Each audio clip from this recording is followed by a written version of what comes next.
राजस्थान में इस बार अनुमानित 74.13% मतदान हुआ है।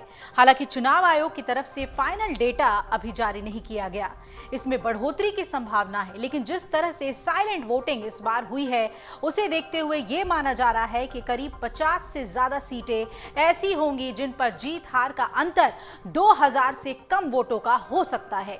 चुनाव की बात करें तो यहाँ सीएम अशोक गहलोत की गारंटियों और जातिगत जनगणना के वादों का मुकाबला मोदी के हिंदुत्व और पेपर लीक के मुद्दों के बीच चला। हालांकि स्थानीय विधायक की छवि को लेकर भी चुनाव की वोटिंग पर काफी असर देखने को मिला। आपको बता दें कि बीजेपी के प्रचार में सबसे ज्यादा जोर तुष्टीकरण के मुद्दे पर रहा। कन्हैया लाल की हत्या का जिक्र पीएम से लेकर तमाम बीजेपी नेताओं ने किया। इसका असर वोटिंग पर साफ नजर आया। धार्मिक ध्रुवीकरण में फंसी सीटों पर रिकॉर्ड तोड़ वोटिंग हुई।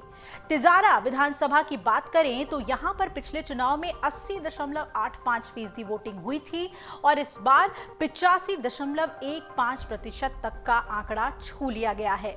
वजह है यहां बीजेपी के भगवाधारी बाबा बालकनाथ का मुकाबला कांग्रेस के इमरान खान से था। इस सीट पर पूरा प्रचार हिंदू मुस्लिम के मुद्दे को लेकर ही हुआ। मतदान खत्म होने के बाद यहां जमकर आतिशबाजी हुई। भाजपा कार्यकर्ताओं ने नरेंद्र मोदी और भगवान राम के जमकर नारे लगाए। वहीं पाकिस्तान की सीमा से सटी पोखरण विधानसभा सीट पर इस बार दो धर्मगुरुओं के बीच मुकाबला था। वर्तमान विधायक कैबिनेट मंत्री सालेह मोहम्मद हैं। उनके पिता गाजी फकीर सिंधी मुस्लिम धर्मगुरु थे और अब उनके निधन के बाद वो अगले धर्मगुरु बन गए। यहाँ सालेह मोहम्मद का मुकाबला बीजेपी के महंत प्रतापपुरी से है, जो तारातरा मठ के प्रमुख हैं। इस मठ का प्रभाव पूरे पश्चिमी राजस्थान में देखा जाता है। दो धर्मगुरुओं के बीच हुए भीषण मुकाबले ने यहां वोटिंग के सारे रिकॉर्ड तोड़ दिए। पिछले चुनावों में पोखरण में 81.12% वोटिंग हुई थी, जबकि इस बार यहां आंकड़ा 87.79% तक पहुंच गया। राजस्थान में इस बार के चुनाव में एक बड़ी लड़ाई गुर्जर वोटों पर कब्जे की भी रही। प्रचार में प्रधानमंत्री नरेंद्र मोदी ने पूर्व डिप्टी सीएम सचिन पायलट और उनके पिता राजेश पायलट के साथ कांग्रेस में हुए व्यवहार को मुद्दा बना दिया।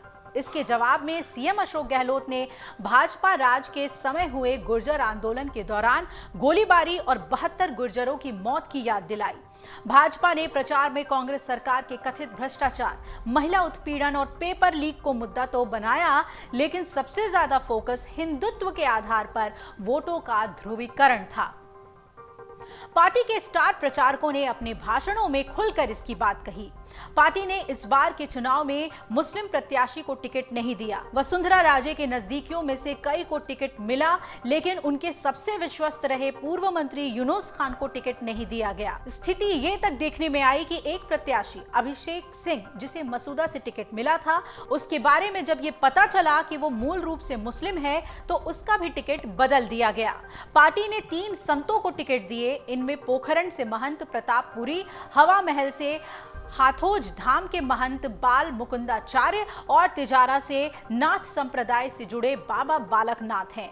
इनमें से प्रतापपुरी और बालकनाथ के सामने कांग्रेस की ओर से, जहां प्रतापपुरी के सामने सालेह मोहम्मद तो वहीं बालकनाथ के सामने कांग्रेस के इमरान खान ने चुनाव लड़ा है।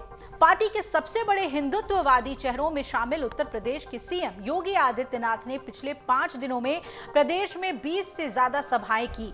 तिजारा में प्रत्याशी बालकनाथ का नामांकन कराने के लिए खुद योगी आए थे। उनकी सभाएं भी ज्यादातर उन्हीं क्षेत्रों में कराई गई जहां या तो सामने मुस्लिम प्रत्याशी है या जहां मुस्लिम मतदाता अच्छी संख्या में है, जैसे सूरसागर, तिजारा, डिडवाना, सीकरी और भरतपुर।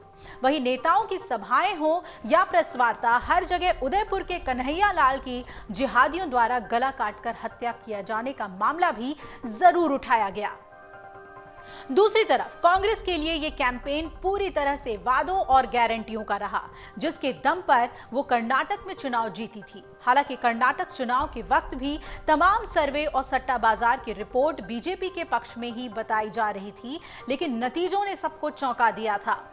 राजस्थान में इस बार का चुनाव मुख्यमंत्री अशोक गहलोत की लोक लुभावन गारंटियों और जातिगत जनगणना जैसे बड़े वादे साथ ही प्रधानमंत्री मोदी के हिंदुत्व और गहलोत सरकार पर पेपर लीक, भ्रष्टाचार, महिला उत्पीड़न के आरोपों जैसे मुद्दों पर हुआ। ये चुनाव न सिर्फ राजस्थान में नई सरकार चुनेगा, बल्कि 2024 में होने वाले देश के आम चुनाव की दिशा भी तय करेगा। चुनाव की सबसे बड़ी बात यह भी रही कि इसमें प्रधानमंत्री नरेंद्र मोदी और राजस्थान के मुख्यमंत्री अशोक गहलोत के चेहरों के बीच मुकाबला होता दिखा। मोदी और गहलोत दोनों ने ही जनता से अपील की कि वो स्थानीय प्रत्याशी को भूल जाएं और उन्हें देखकर वोट दें। मोदी ने मतदाताओं से कहा कि उनका दिया एक वोट सीधे मुझ तक पहुंचेगा।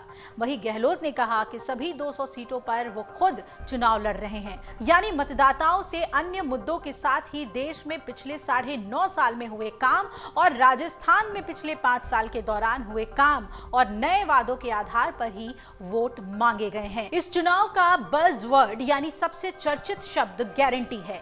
कांग्रेस ने देश के विभिन्न राज्यों में हुए चुनाव में इस गारंटी शब्द का जमकर इस्तेमाल किया है और यहां भी यही किया गया है। चुनाव की घोषणा से पहले गहलोत ने महंगाई राहत कैंप लगाकर 10 गारंटियां दे दी और चुनाव घोषित होने के बाद 7 गारंटी और दे दी। वहीं इसके जवाब में प्रधानमंत्री मोदी ने लोगों से कहा कि उनका नाम और चेहरा काम होने की गारंटी है। यानी जनता ने उन पर भरोसा किया तो जो वादे किए गए हैं वो हर हाल में पूरे होंगे। भाजपा की ओर से हिंदुत्व का मुद्दा जोर शोर से उठाया गया और पार्टी ने अलग अलग तरह से प्रदेश के बहुसंख्यक हिंदू मतदाताओं को ये संदेश देने की कोशिश की कि उनके हित सिर्फ भाजपा सरकार में ही सुरक्षित रह सकते हैं।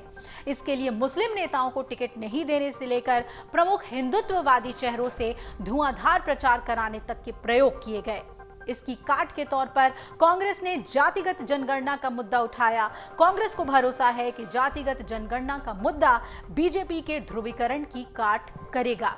अब जनता बीजेपी की रणनीति पर विश्वास रखती है या फिर कांग्रेस के दावे और वादे पर, ये तो 3 दिसंबर को ही पता चलेगा।